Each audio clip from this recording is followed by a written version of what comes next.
to live until your retirement days or I may die early.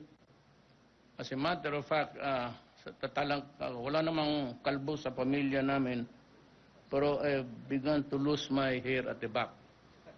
Ang laki na ng patch dito. Tinignan ko yung mga kapatid ko, pinsan ko, wala sila. We all have the... Pero sa kakamot ko, kasi hindi ka man magkamot sa harap dito sa likod, naubos. At night, I grapple, especially when I read the briefer and how many soldiers I have lost for the day. More than anybody else, ako yung naghihinakit. I really wallow in sorrow because ako ang nag-utos na pumunta dyan at makipag-away kayo. That is the moral burden that I carry all day and all night. Sa totoo lang. Kaya, sasabihin ko sa inyo na may problema rin tayong isa.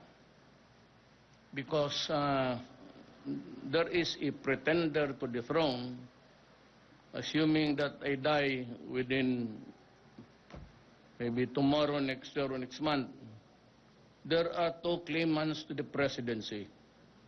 Ang isa, nag-organize na at he has claimed that he has deposed me, presidential candidate Amato, si Pamatong. Sabi niya, nag-take over na siya. Ngayon, nandyan si Lenny. Baka magkamali kayo ng kampo, ha? Dito tayo sa konstitusyon, there is a successor there. Kaya you said you worried about my life a few days ago. Kumatos na raw ako. Wrong spelling lang po yun ng media. It's really kama.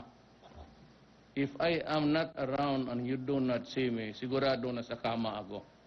Kung ano ang ginagawa ninyo, o ako pala, o tayo, wala silang pakialam. Ganito yan eh. I choose to ignore the piece of paper speech kasi gusto ko lang to impress upon you the importance of this war. Every generation, meron talagang insanity.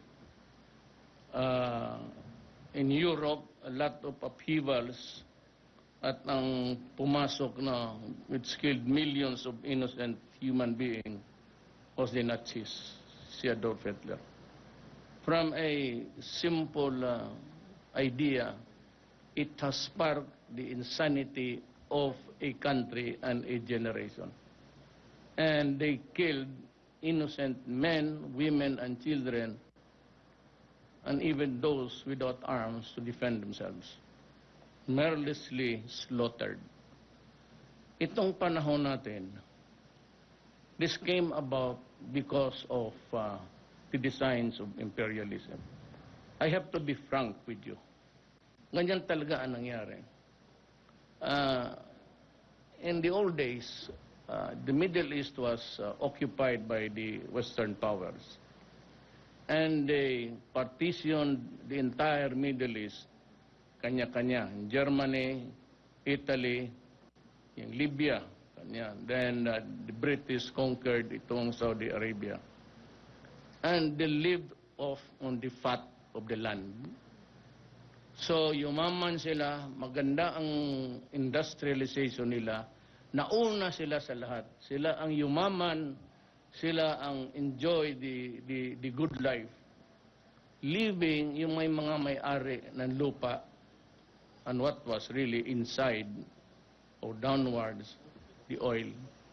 Dito sa atin, we were conquered by the Spaniards for 400 years and we were occupied by the Americans for 50 years.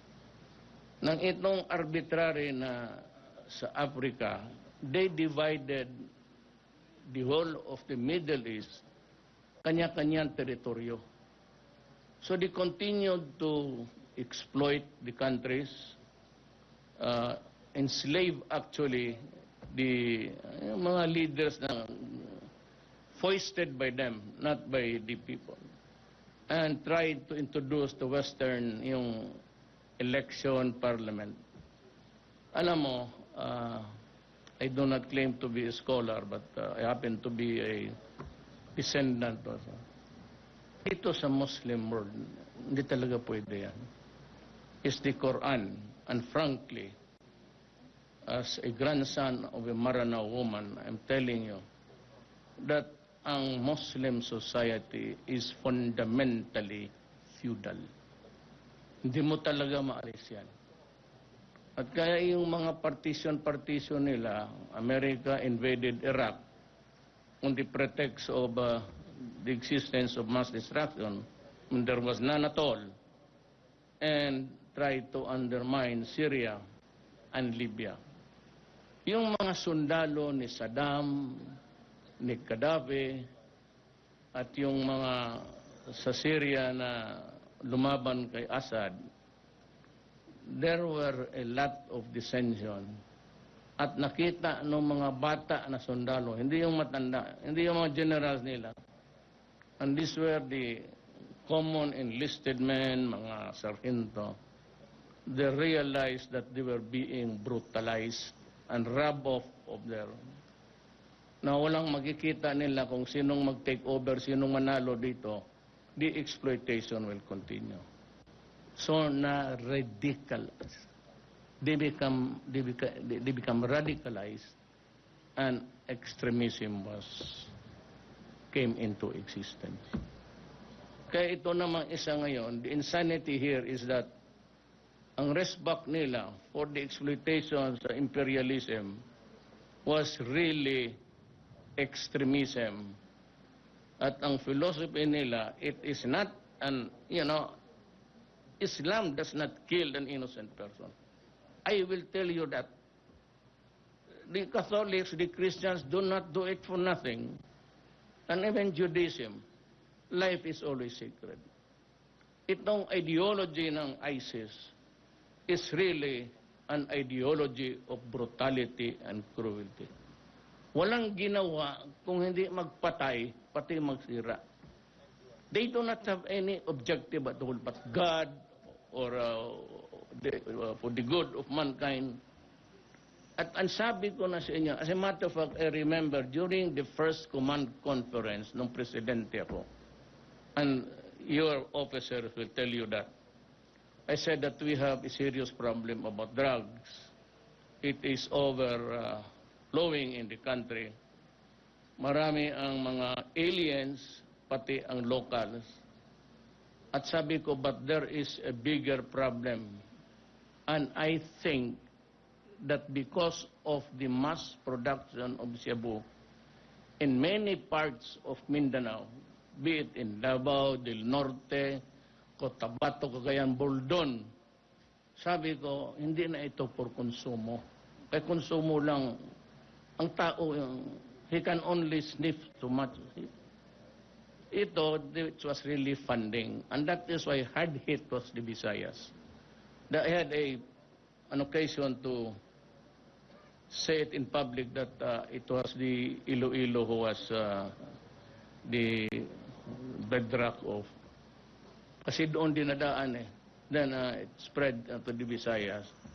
That involved the mayors and the gangster. And may kaso pa sila ngayon, hanggang ngayon. But let me tell you frankly, I will not allow,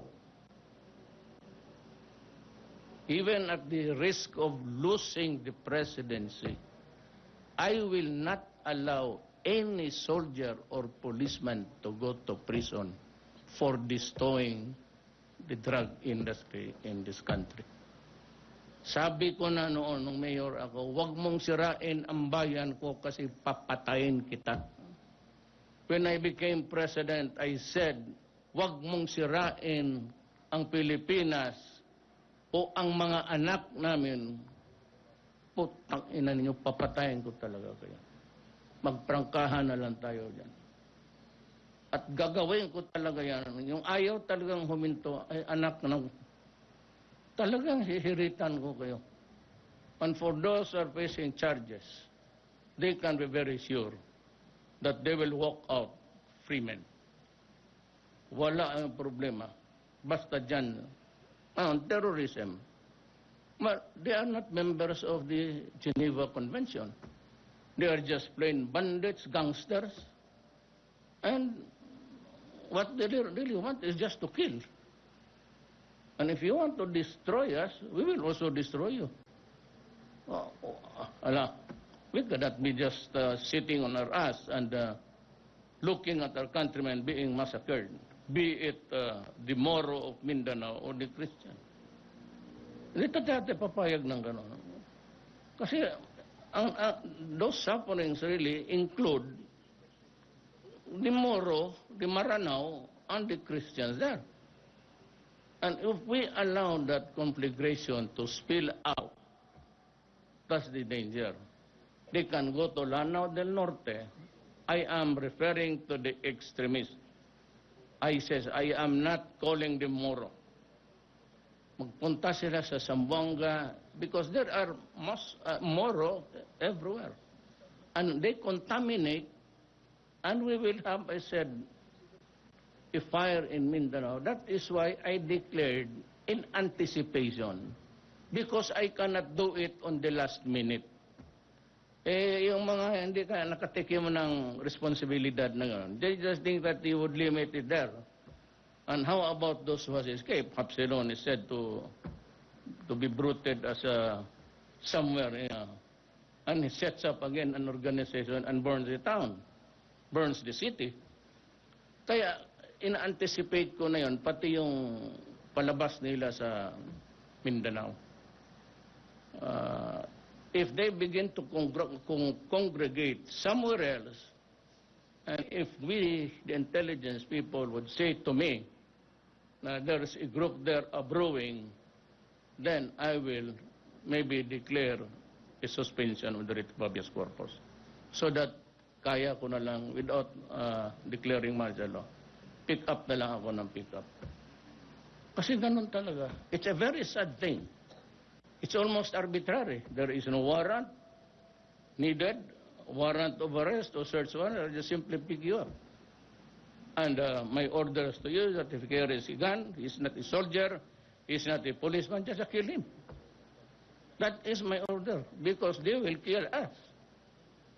Wala silang patawad na Geneva Convention na gaya ng NPA. Mabuti pa itong redeeming factor, itong minsan mga NPA, gaya POW pa ang tawag nila. Ang galing. Ilang beses na ako umakyat kayong taga Mindanao. How many times did I go to the mountains to talk to them? But they make sense sometimes. Sometimes only. Hindi sa lahat ng panahon. Pero ito wala. Kaya yun ang buhayan niya. As long as there is no indication of surrender or raising of the hands, ano yung buhayan niyan? Kasi they will fight another day. My order is, if you destroy my country, I will destroy you. Be it drugs or terrorism. Otherwise, inotel ako ng pulis. Pag hindi ko kaya, mag-resign na lang ako. Ibigay ko na lang kay Pamatong. Kasi baka kaya niya. Baka, I don't know how he would do it, but baka barilin siya ni Robredo. Walang may gusto na pumatay ng tao. Ako naman, I'm not really, sabihin mo na anghel, pero I would not hesitate to destroy a life that threatens the youth of the land. Gawain mong gago lahat. You flood this country with drugs, and we produce a nation of inutil. Sino pang magsundalo? Sino pang maging gobernador? Puro katok. And then you're just weaken the country. And by the time, at the end of the day, that this country collapses, who gets the blame? Ako, kayo. Na wala tayong ginawa. Pinayambali sabihin nila, Duterte killer, lahat naman killer. Sino bang hindi? When you are threatened, that is self-preservation. Ano yan yung constitution na sige sila daldal ng constitution? That's nothing to me actually. Tayo, ikaw, we were sworn into the armed forces, me to the presidency, by simply saying that, in not so many words, that I will preserve and defend the Filipino people. Period. Wala na yung ano pang sabihin, martial law, martial law. That is the long and short of our duty. Wala na yung papel-papel. Any crisis, I do not give me that piece of paper. It doesn't mean anything to me at all. Mas mabuti ang let us be very clear on this. Sabi ko, I will not. You just go ahead and do your whatever is ordered. I will see you through and assure you, you will be a free man. We will face charges. Minsan, massacre. Alam mo yung bala, lusot na lusot yan. Isang putok ng, isang squeeze ng Armalite, the bursts about 3, 4. Keep on pressing it, they can kill everybody behind.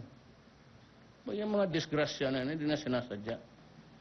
Do not hesitate to go just because there are civilians. It is the duty of the civilians to flee or seek cover. Bas pagkagera, gera talaga yan. Either it's you. That's why I said I grieve. Gusto kong pumunta ng I think I'll go there on Friday. It's about too late in the day to be hesitating to go there. I will go there and hindi ko walang swerte. Uwi ako dito, cargo rin. C-130. Total, may vice presidente naman. Ano ba naman problema natin?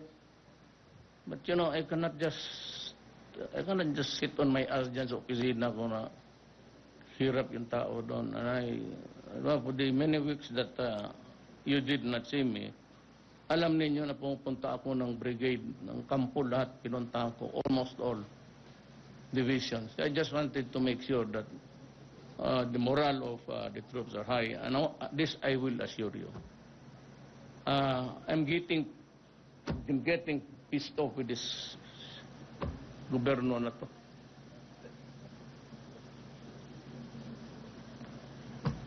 Alam mo, presidente ako about 3 months. Kasama ko si General Esperon, pati si John Lorenzana. Pumunta ako ng AFP. Taka ako, walang MRI, mayroong CT scan na luma. Rather and then, because just was beside me, budget secretary. So I said, meron ba tayong pera? I gave 500 million rather that night. Sa lahat ng kampo, binisita ko, generator, CT scan. Binigay ko na kaagad, 30 million sa Cagayan, CT scan. Would you believe it? Hanggang ngayon, hindi pa nabili. Kaya you prepare a backstop there. Linyahin natin yan sila dyan. Firing squad natin. Putang ina. You know, I've been insisting on this barrack thing because it's a high pressure chamber. The one that itong mga divers that they use when they suffer the bends. Ilagay ka dyan, it can arrest gangrene. Yung mga sundalo na hindi na-extricate ng 2-3 araw, gangrene sets in. But with the timely intervention of the new technology equipment, nakukuha pa. Ang problema kung maputol kasi, paa o kamay. It's gangrene that is the kalaban na dyan kung hindi ko patay. Hanggang ngayon malaki, sabi ko kay Secretary Ubial, I want it 60 days. I want it 60 days. Pati yung hospital ninyo by December. You will get all the equipment, lahat. Sa Hulo, may bago na. And I would like to mention Ramon Ang. He also donated many of the equipments. I think he's going to give an MRI. Ako ang magbigay ng CT scan. Ang Cagayan ninyo, kompleto na. I left 30 million plus 17. Sabi ko, I want, alam mo kasi itong putong. Pag natalo sa bidding, magdemanda ang walang hiya. May bidding na, may protesta na naman ngayon. Kaya sabi ko yung patayin mo na yung nagprotesta para tapos na.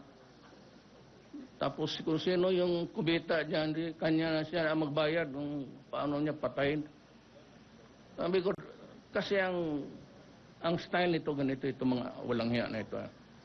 Pag natalo yan, marami kasing pagador.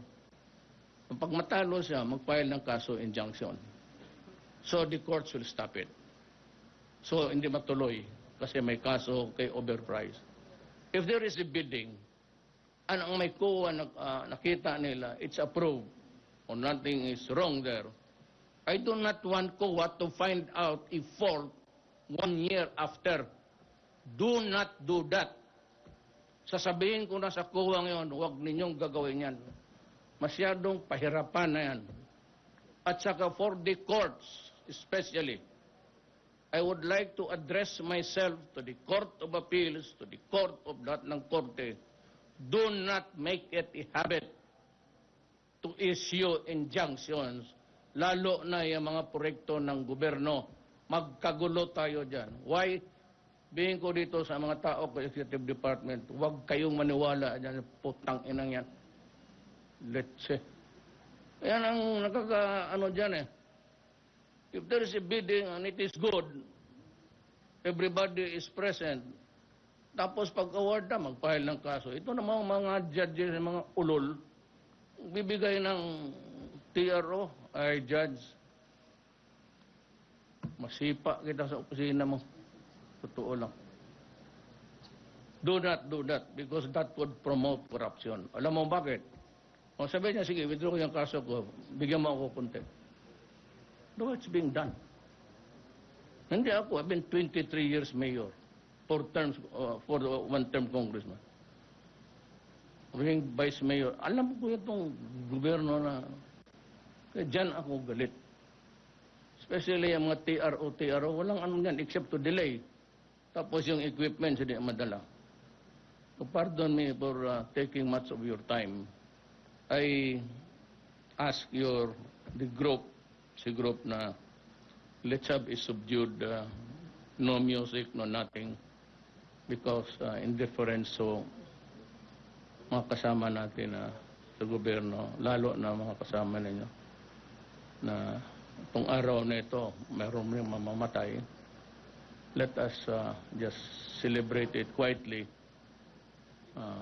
while the war is going on, because it's not good to be merrymaking in face of sadness, lalo na sa mga pamilya na yun.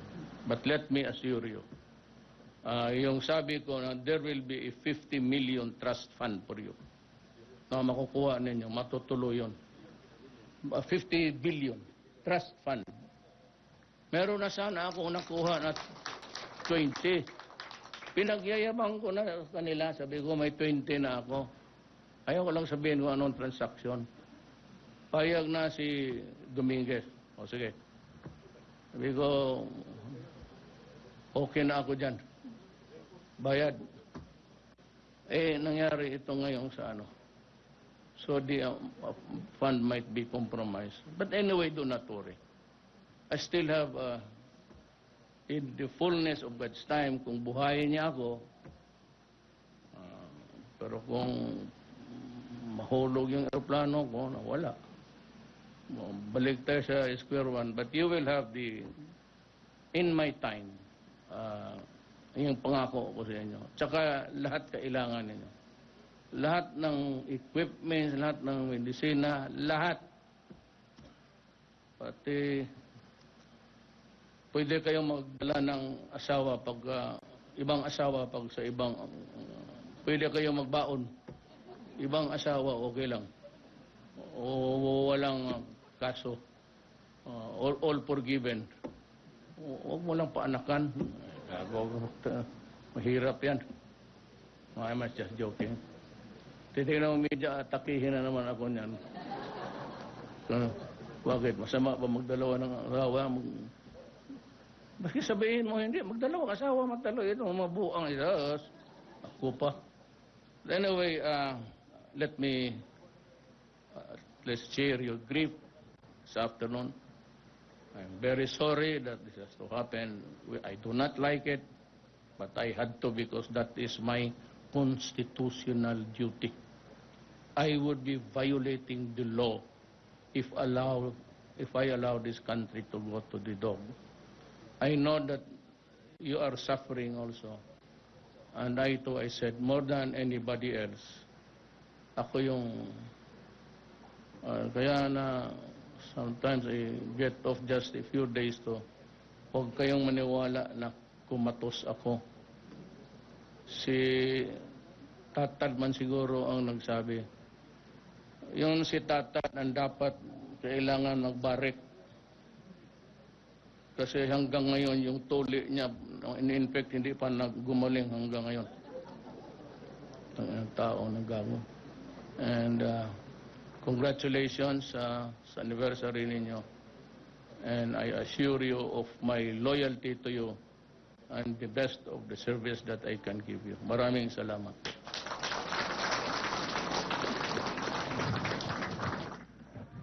Thank you, sir. Once again, a round of applause to our President, the awardees, the troop commander, his staff, and all officers and men, women of Presidential Security Group.